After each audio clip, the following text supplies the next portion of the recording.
बिस्मिल्लाहिर्रहमानिर्रहीम। Unique academy के platform से मैं आप लोगों का कंप्यूटर इंस्ट्रक्टर हूं।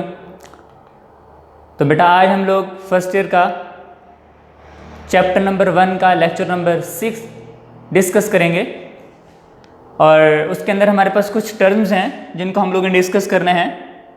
रास्टर ग्राफिक्स के बारे में देखेंगे, ऑडियो एंड वीडियो इनपुट्स के बारे में देखेंगे, डिजिटल कैमरा के बारे में देखेंगे, आउटपुट एंड आउटपुट डिवाइसेस के बारे में देखेंगे, soft copy and hard copy क्या चीज़ होती है, और लास्ट में हम लोग डिस्कस करेंगे कि डिस्प्ले स्क्रीन क्या होती है और फीचर्स डिस्प्ले स्क्रीन के कौन कौन से होते हैं। फर्स्ट ऑफ ऑल हम लोग डिस्कस करते हैं रास्टर ग्राफिक्स के बारे में। Raster graphics also called bitmap graphics, a type of digital image that usage टिनी rectangular pixel are picture elements arranged in a grid formation to represent an image। एक चीज़ students आप लोगों के mind में होनी चाहिए कि जब भी हम लोग ग्राफिक्स की बात करते हैं या फिर जब भी हम लोग इमेजेस की बात करते हैं जो कि डिजिटल फॉर्म में होगी, मतलब हमारे कंप्यूटर की फॉर्म में होगी, तो उसके हिसाब से सबसे इंपॉर्टेंट चीज़ हमारे पास आ जाती है pixels. Smallest dot on the screen, हमारी कंप्यूटर स्क्रीन के ऊपर एक छोटा सा जो डॉट होता है जिसके थ्रू हम किसी भी इमेज को कंस्ट्रक्ट करते हैं, वो जो डॉट होता है उस डॉट को हम लोग नाम देते हैं पिक्सल्स का। और इन पिक्सल्स की फुल फॉर्म होती है पिक्चर एलिमेंट्स। अब अगर हम लोग डिजिटल इमेज को कंप्यूटर के अंदर भेजते हैं, शर्त यह है कि वो डिजिटल इमेज हमारे पास स्मॉल पिक्सल्स से मिलकर बनी होती है, रेक्टेंगुलर शेप में होगी।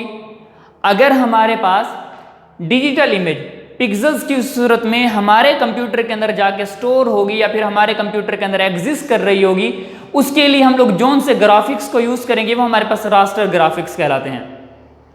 इसके अल्टरनेट हमारे पास एक और ग्राफिक्स होते हैं जिनको हम लोग वेक्टर ग्राफिक्स का नाम देते हैं। अब इन दोनों में सबसे मेन डिफरेंस ये है कि जो हमारे पास बिट मैप या फिर रास्टर ग्राफिक्स होते हैं इनके अंदर हम लोग डिजिटल इमेज के अंदर पिक्सल्स को यूज करते हैं, लेकिन जो हमारे पास वेक्टर ग्राफिक्स होते हैं उनके अंदर हम लोग पाथ को डिस्कस करते हैं। पाथ के थ्रू हम लोग अपनी जो इमेज है उसको कंस्ट्रक्ट करते हैं। वैसे भी बेसिकली अगर हम लोग वेक्टर्स को देखते हैं तो वेक्टर्स के अंदर हम लोग एक स्पेसिफिक डायरेक्शंस को शो करते हैं। तो यहाँ हमारे पास क्या होगा, पाथ को कंपोज किया जाएगा और यहाँ हमारे पास क्या हो जाएगा, इमेज जो है वो पिक्सल्स के हिसाब से कंपोज की जाएगी। तो ये हमारे पास रास्टर ग्राफिक्स हैं। नेक्स्ट हमारे पास टॉपिक आ जाता है कि audio input and video inputs क्या होती हैं।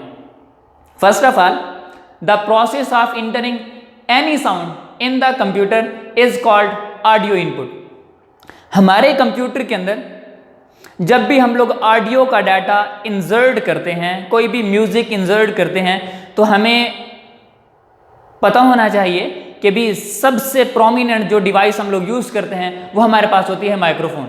मतलब कि अगर हम अपने कंप्यूटर के अंदर ऑडियो का डाटा इंसर्ट करना चाहते हैं, उस डिवाइस को हम लोग नाम देते हैं माइक्रोफोन का। और अगर हम लोग माइक्रोफोन के थ्रू अपने कंप्यूटर के अंदर आवाज़ को इंसर्ट करते हैं तो जब हमारी जो वॉइस है, जो हमारी आवाज़ है वो हमारे कंप्यूटर के अंदर जाएगी, तो ये जो प्रोसेस होता है ये प्रोसेस हमारे पास ऑडियो इनपुट का कहलाता है। नेक्स्ट हमारे पास आ जाता है video input. The process of entering full motion recording into the computer is called video input. Expansion card are used to convert analog to digital signals. First of all अगर हम लोग डिस्कस करें कि video क्या होती है, हमारे पास graphics होते हैं या फिर हमारे कंप्यूटर के अंदर कोई भी डाटा है इमेज की सूरत में या फिर डिजिटल फॉर्म में हमारे कंप्यूटर के अंदर मौजूद होगा। हम लोग वीडियो की बात कर रहे हैं।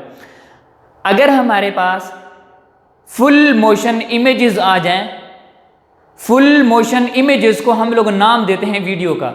मतलब कि हम भी उन्हें पिक्सल्स के थ्रू ही कंस्ट्रक्ट करते होते हैं अपने कंप्यूटर के अंदर। फुल मोशन इमेजेस को हम लोग नाम देते हैं वीडियो का।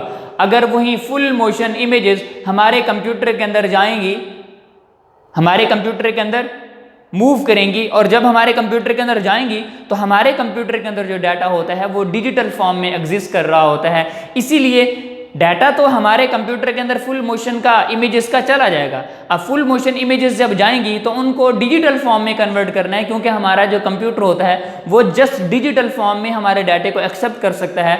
तो एक्सपेंशन कार्ड्स होते हैं जो कि क्या करते हैं, convert analog to digital signals, कि हमारे एनालॉग सिग्नल्स को डिजिटल सिग्नल्स में कन्वर्ट कर देगा। अब 2 types of the video capture card are followed, कि भाई हम लोग 2 तरह के कैप्चर कार्ड को यूज करते होते हैं। एक हमारे पास आ जाता है फ्रेम ग्रैबर वीडियो कार्ड और दूसरा हमारे पास फुल मोशन वीडियो कार्ड। अब इन दोनों के दरमियान डिफरेंस ये है कि भी एक्सपेंशन कार्ड जो हमारे पास है वो हमारे डाटे को, हमारी इमेजेस को, हमारी वीडियोस को कन्वर्ट करेगा एनालॉग से डिजिटल में। अब इन दोनों कार्ड्स का भी यही काम है। फ्रेम ग्रैबर के अंदर ये है कि single frame at a time, मतलब कि जब हमारा डाटा हमारे कंप्यूटर के अंदर मूव करेगा तो पहले अगर एनालॉग में था तो डिजिटल में कन्वर्ट होगा। अगर हमारे कंप्यूटर के अंदर एक्सपेंशन कार्ड की जो टाइप है वो फ्रेम ग्रैबर है तो क्या होगा कि भी एक फ्रेम एक ही टाइम के अंदर हमारे कंप्यूटर के अंदर डिजिटल फॉर्म में कन्वर्ट होगा।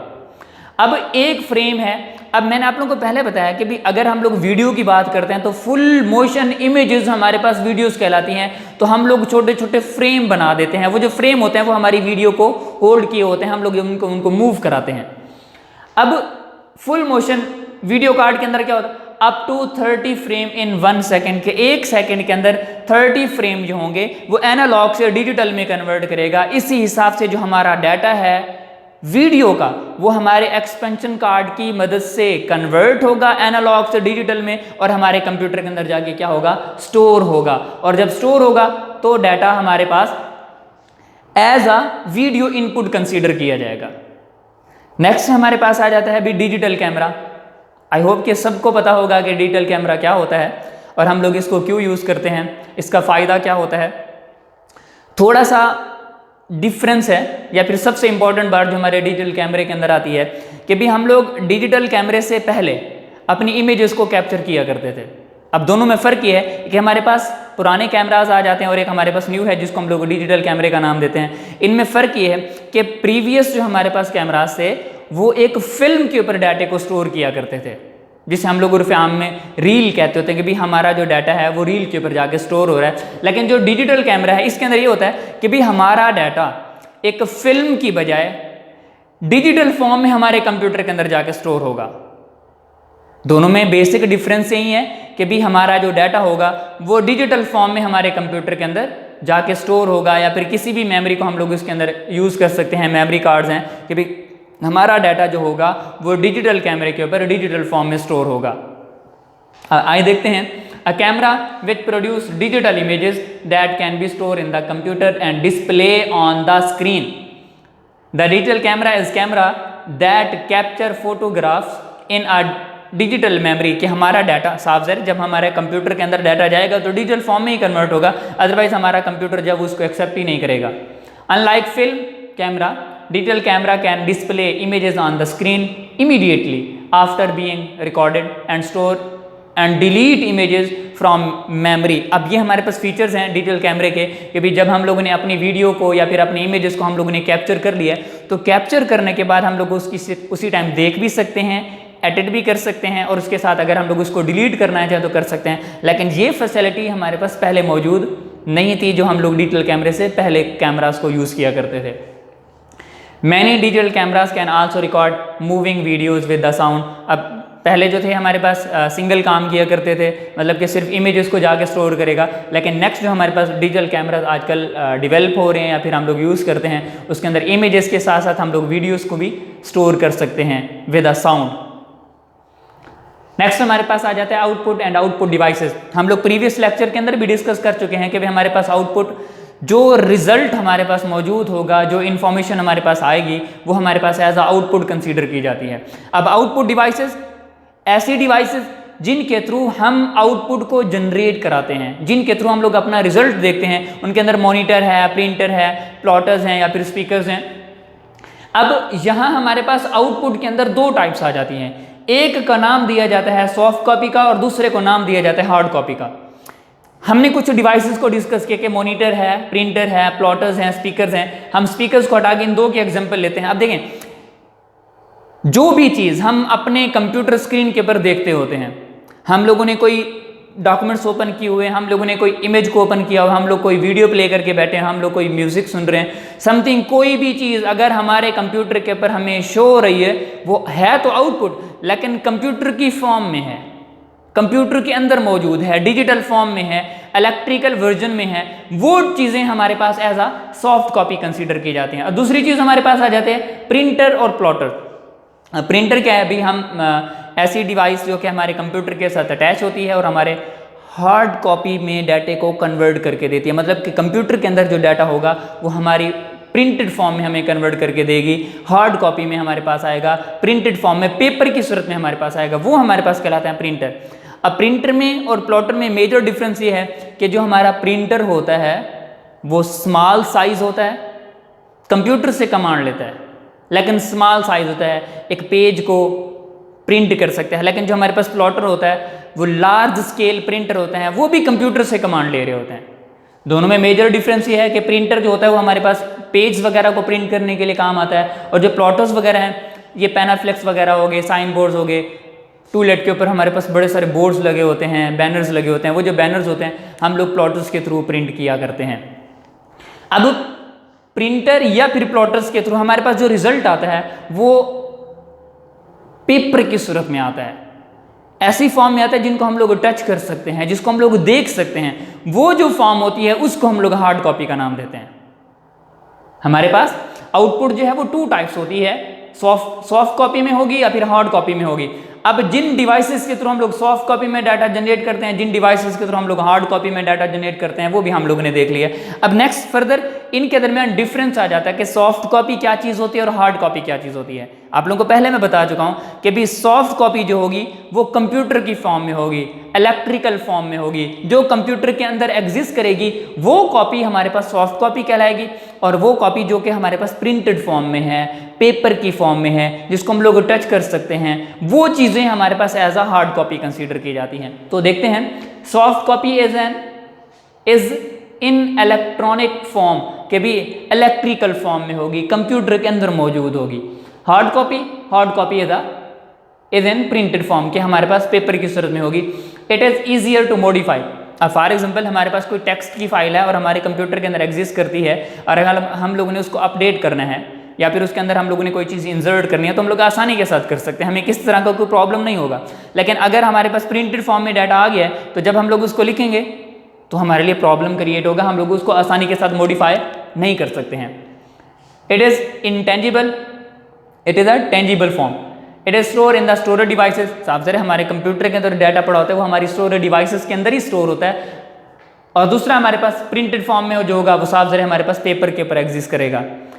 It duplicate copies can be produce without any cost. Soft copy के अंदर भी अगर आपके पास कोई फाइल है, आप लोग उसकी कॉपी करना चाहते हैं, आप किसी को देना चाहते हैं, तो आप अपने कंप्यूटर के अंदर USB ड्राइव को प्लग करें और उसके बाद आप लोग उसको कॉपी कर दें, तो आपको कोई कॉस्ट नहीं देनी पड़ेगी, आपको किस तरह का कोई प्रॉब्लम नहीं होगा।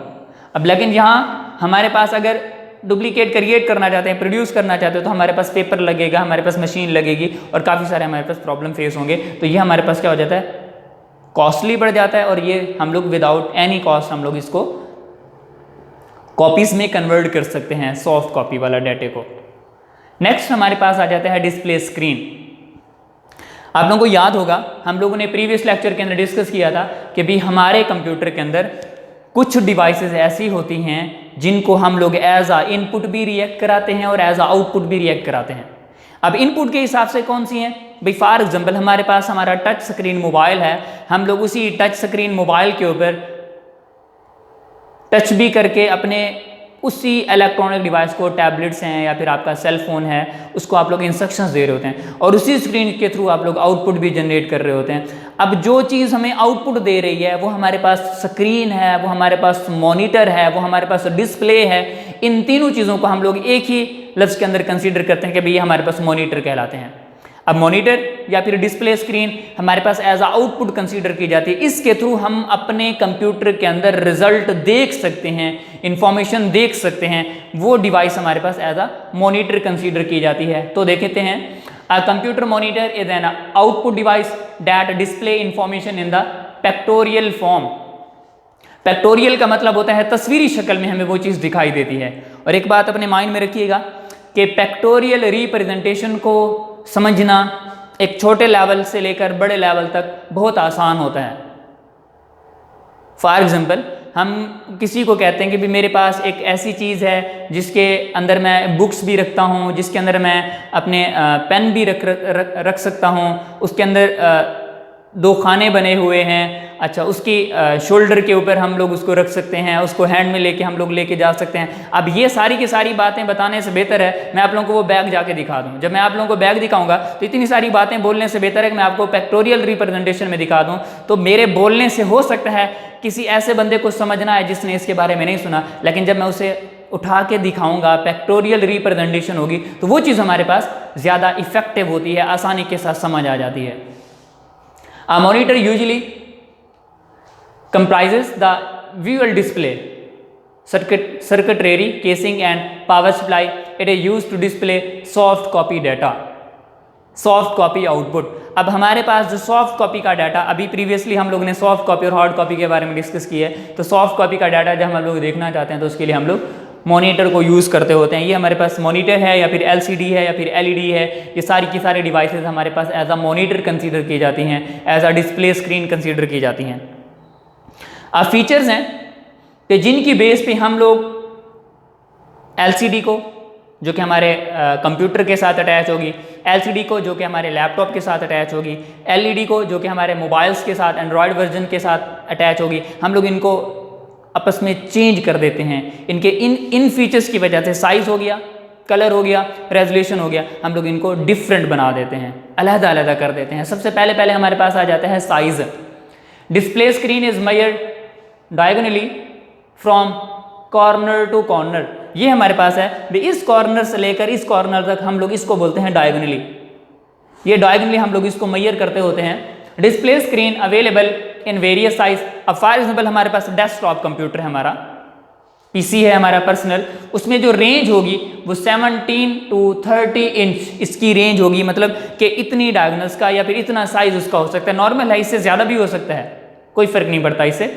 उसके बाद अगर हमारे पास लैपटॉप है, लैपटॉप भी हमारे पास as a computing device use हो रहा है, तो इसके अंदर हमारे पास जो एलसीडी या फिर डिस्प्ले स्क्रीन या फिर मॉनिटर का जो साइज़ होगा वो साइज़ के हिसाब से रेंज फ्रॉम 14 to 17 इंचेस, कि ये वहाँ 14 से 17 इंच तक इसका साइज़ होगा डिस्प्ले का, जिसके ऊपर हम लोग अपना रिजल्ट देख रहे होते हैं। अगर हमारे पास टैबलेट्स हैं तो वहाँ हमारे पास रेंज होगी वो 7 to 10 इंचेस होगी। तो ये उसका साइज़ है कि साइज़ के हिसाब से हम लोग इसको डिफ्रेंशिएट कर देते हैं कि डेस्कटॉप के हिसाब से क्या होगा, लैपटॉप के हिसाब से क्या होगा और टैबलेट्स के हिसाब से क्या होगा। अब नेक्स्ट हमारे पास दूसरा फीचर्स आ जाता है कलर।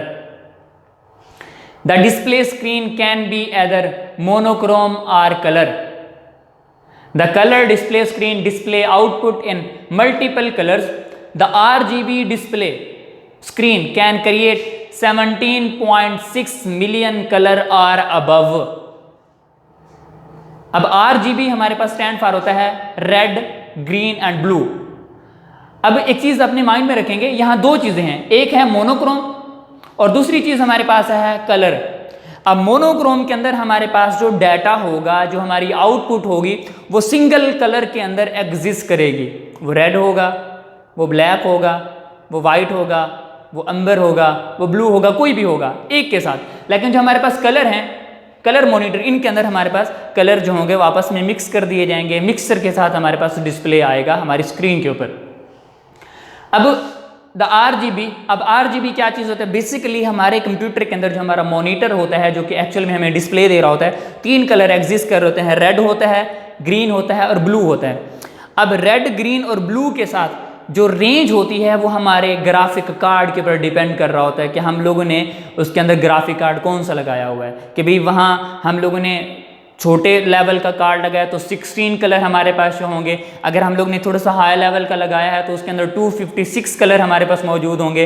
लेकिन अगर हम लोगों ने उससे हाई लेवल का लगाया तो 17.6 मिलियन कलर हम लोग इन 3 कलर से डिस्प्ले करा सकते हैं।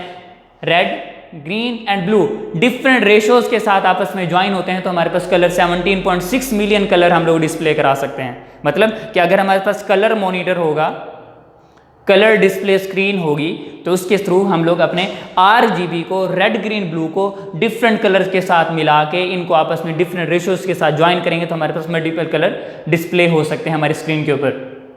अब रेजोल्यूशन क्या होती है? The number of pixels display on the screen.